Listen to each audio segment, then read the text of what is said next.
Hello మన subscribers అందరికీ ఒక పెద్ద హాయ్ అండ్ ఫస్ట్ టైం మా ఛానల్ చూస్తున్న వాళ్ళకి వెల్కమ్ టు అవర్ ఛానల్. ఒక వారం నుంచి మాకు ఇక్కడ మంచు మామూలుగా లేదండి, ఫుల్ స్నోఫాల్ ఉందన్నమాట. అండ్ టెంపరేచర్స్ -14 వరకు వెళ్ళిపోతున్నాయి. అండ్ ఈ వీక్ ఇంకా చల్లగా ఉంది. సో ఇంత చల్లటి క్లైమేట్లో వేడి వేడి సూప్ ఉంటే చాలా బాగుంటుంది కదా. And that healthy soup recipe ఇవాళ నేను మీతో షేర్ చేసుకుంటున్నాను.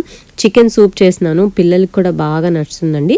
దానికోసం కుక్కర్లో ఫస్ట్ కొంచెం ఆయిల్ తీసుకుని అలాగే ఒక బే లీఫ్ యాడ్ చేసుకుని మనం చికెన్ పీసెస్ని ఇలా ముక్కలుగా కట్ చేసుకుని యాడ్ చేసుకుని అందులో 1 స్పూన్ అల్లం వెల్లుల్లి పేస్ట్ కూడా యాడ్ చేసుకుని అన్ని మంచిగా మిక్స్ చేసుకోవాలి.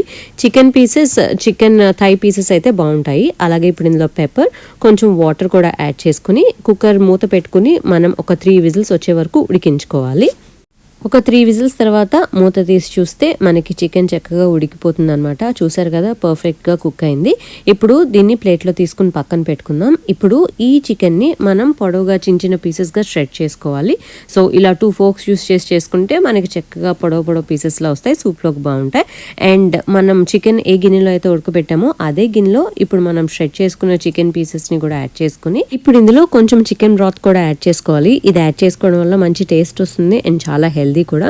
సో నేను క్యాంప్బెల్ బ్రాండ్ చికెన్ బ్రాత్ యూస్ చేస్తున్నాను, అది యాడ్ చేసుకుని దాంతోపాటు ఇందులో కొంచెం నేను వాటర్ కూడా యాడ్ చేసుకుని కొంచెం ఉప్పు యాడ్ చేసుకుని అలాగే కొంచెం గరం మసాలా పౌడర్ చాలా కొంచెం యాడ్ చేసుకుని ఒక 5 to 10 మినిట్స్ మంచిగా మరగనివ్వాలి.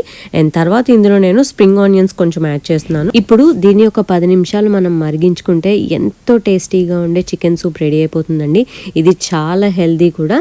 అండ్ మీకు ఇంకొంచెం స్పైస్ లెవెల్స్ ఎక్కువ కావాలనుకుంటే కొంచెం పెప్పర్ పౌడర్ ఎక్కువ యాడ్ చేసుకోండి, చాలా బాగుంటుంది. పిల్లలకి కూడా బాగా నచ్చుతుంది. ఈ వింటర్ సీజన్లో చక్కగా ఇలాంటి సూప్స్ చేసుకుంటే చాలా బాగుంటుంది. మీరు కూడా ట్రై చేయండి. అండ్ ఎలా ఉందో నాకు కింద కమెంట్ సెక్షన్లో చెప్పండి. ఇంకా ఇలాంటి ఇంట్రెస్టింగ్ రెసిపీస్ కోసం మా ఛానల్కి సబ్స్క్రైబ్ చేసుకోవడం మర్చిపోకండి.